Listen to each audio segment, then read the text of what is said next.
يا أيها الناس إن وعد الله حق فلا تغرنكم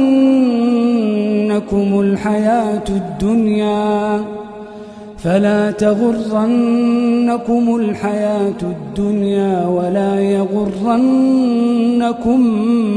بالله الغرور.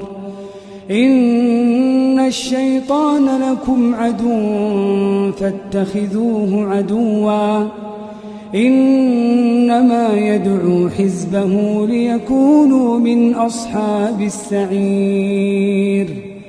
الذين كفروا لهم عذاب شديد والذين آمنوا وعملوا الصالحات لهم مغفرة وأجر كبير.